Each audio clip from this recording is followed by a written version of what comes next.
Saturn यानी शनि ग्रह। शनि ग्रह के चारों ओर चक्कर लगाते हैं 7 वलय वर्तुल रिंग।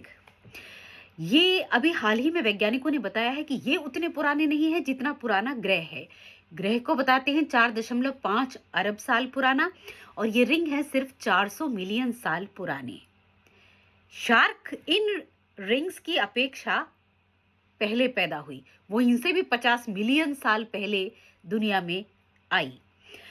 वैज्ञानिकों ने ये अनुमान लगाया है इस आधार पर कि ये जो छल्ले हैं ये बर्फ के छोटे छोटे टुकड़ों से बने हुए हैं, और ये टुकड़े ज्यादा चमकीले हैं। वैज्ञानिकों का कहना है कि कोई चीज कितनी पुरानी है ये इस बात से तय होता है कि उस पर धूल कितनी है। जहां पे आप किसी चीज को रखते हैं उस पर धूल की परतें, लेयर बन जाती हैं, और उससे अनुमान लग जाता है कि ये कितने दिन तक वहां पे रही होगी। और इस आधार पे पता चला है कि ग्रह बहुत पहले बना और उसके ये वर्तुल, ये रिंग, ये छल्ले बहुत बाद में बने। दरअसल इन रिंग्स की खोज सबसे पहले 1610 में एक इटालियन खगोल शास्त्री थे, गैलीलियो, उन्होंने ये की थी। और 1800 के दशक में एक स्कॉटिश वैज्ञानिक थे, जेम्स क्लार्क मैक्सवेल, उन्होंने ये पता चलाया था कि ये बर्फ के छोटे छोटे टुकड़ों से बने हुए हैं। दिलचस्प है ना।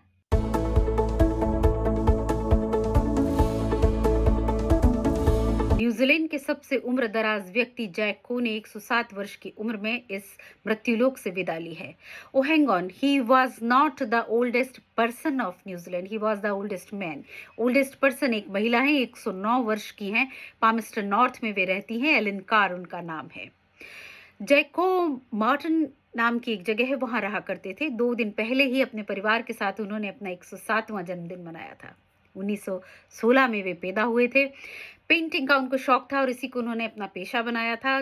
64 वर्ष की उम्र में वे रिटायर हुए, लेकिन उन्हें अकेले रहना, इंडिपेंडेंट रहना पसंद था। अपना सारा काम वे खुद करते थे, यहाँ तक कि अपने फायर प्लेस के लिए लकड़ियां तक खुद काटा करते थे। 1 किलोमीटर रोज पैदल चल के अपनी फेवरेट जगह पर कॉफी पीने जाते थे।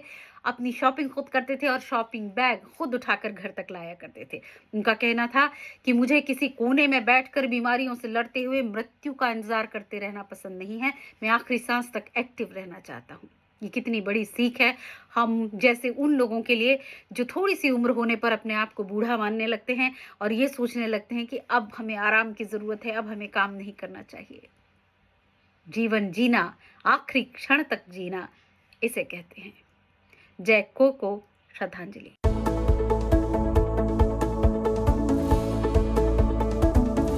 मानव शरीर की क्षमताएं अपार हैं और समय समय पर लोग इन्हें टेस्ट करते रहते हैं। दौड़ लगाना या रेस करना भी ऐसा ही एक तरीका है।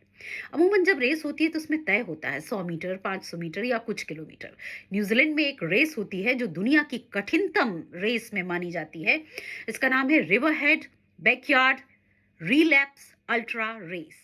और इस रेस में आपको तब तक दौड़ना होता है जब तक कि आप आखिरी ना बचें। नियम सीधा सा है, 6.7 किलोमीटर का एक लूप है जिसे 1 घंटे में पूरा करना है। इससे ज्यादा समय लगा तो आप बाहर। पूरा कर लिया, स्टार्ट लाइन पर आइए, फिर दौड़िए जब तक कि आप आखिर ना बचें, क्योंकि the last man standing will be the winner.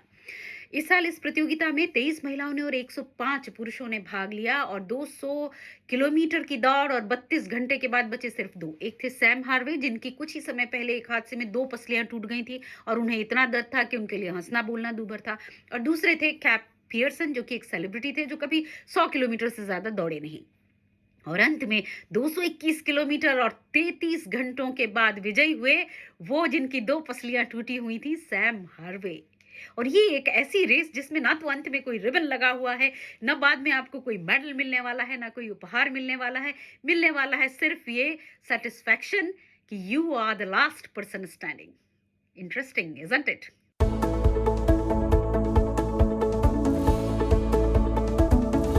New Zealand की राजधानी वेलिंगटन में कल एक 92 रूम्स वाले 4 मंजिला हॉस्टल लोफर्स लॉज में आग लगने की घटना हुई है।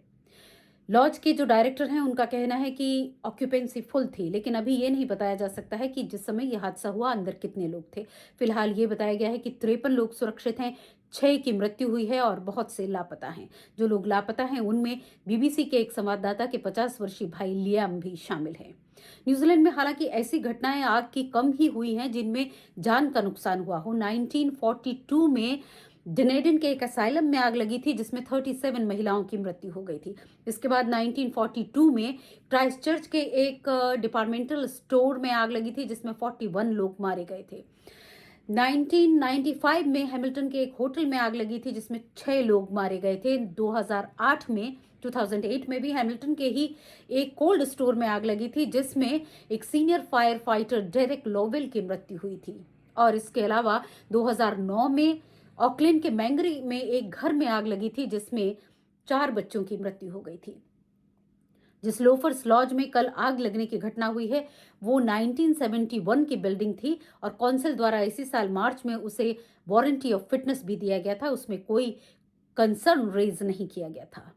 लेकिन हादसे का क्या है, वो तो कहीं भी हो सकता है, सुरक्षित से सुरक्षित जगह पर भी। और अभी तो आग लगने के कारण का भी पता नहीं चला है।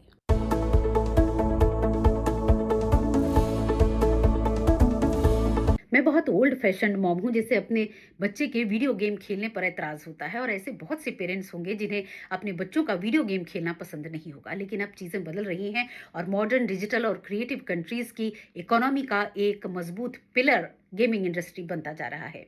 आज न्यूजीलैंड का बजट पेश किया वित्त मंत्री ग्रांट रॉबर्टसन ने और उसमें गेमिंग इंडस्ट्री को 20% की छूट दी गई। सरकार चाहती है कि ये इंडस्ट्री और आगे बढ़े और ऑस्ट्रेलिया के साथ कम्पिटिटिव रहना भी एक वजह इसके पीछे थी। ऑस्ट्रेलिया में पेंडेमिक के समय इस इंडस्ट्री ने 26% का एक्स्ट्रा रेवेन्यू क्रिएट किया है। वहां पे 2100 लोग फुल टाइम काम करते हैं गेमिंग स्टूडियोज में। मजे की बात यह है कि न्यूजीलैंड के लिए अब तक रेवेन्यू क्रिएट करने का सबसे बड़ा सेक्टर था वूल सेक्टर, ऊन का उद्योग।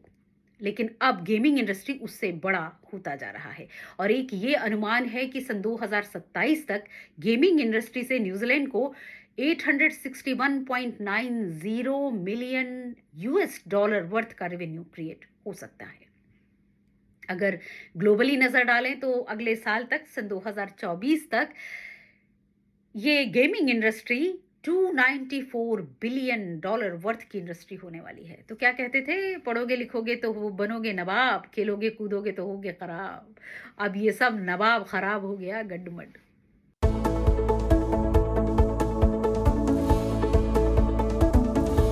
एक समय था जब शरीर की कमजोरी को या विकलांगता को दया की दृष्टि से देखा जाता था। हालांकि ऐसे लोगों में भी असाधारण क्षमताएं हुआ करती हैं।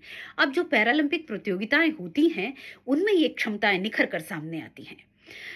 न्यूजीलैंड में 2 आइलैंड हैं, north island, south island. South island का एक शहर है इनवकागिल और वहाँ रहती हैं हाना पास्को, जो बचपन से तो ब्लाइंड नहीं थी लेकिन आंखों की बीमारी की वजह से 25 साल की उम्र तक आते आते उनकी आंखों की रोशनी चली गई। हाल ही में वे अलबामा के लिए रवाना हुई हैं जहाँ पैरासाइक्लिंग प्रतियोगिताओं के लिए सिलेक्शंस चल रहे हैं। ये वर्ल्ड चैंपियनशिप प्रतियोगिताएं होंगी ग्लासगो में अगस्त में। अगर हम मेडल टैली को देखें तो पैरालंपिक प्रतियोगिताओं में इंडिया को मिले हैं कुल 31 मेडल जिसमें से 9 गोल्ड हैं, 12 सिल्वर हैं और 10 ब्रॉन्ज हैं। अगर न्यूजीलैंड को देखें तो न्यूजीलैंड के पास 232 टोटल मेडल हैं जिनमें से 96 गोल्ड हैं, 66 सिल्वर हैं और 70 ब्रॉन्ज मेडल हैं। इंडिया के लिए इकलौती एक महिला दीपा मलिक हैं जिन्होंने शॉट पुट में सिल्वर इंडिया के लिए लेकर आई थी। शरीर की कमजोरी या कमी बुरी बात नहीं है, बुरी बात है उसे स्वीकार लेना और हार जाना।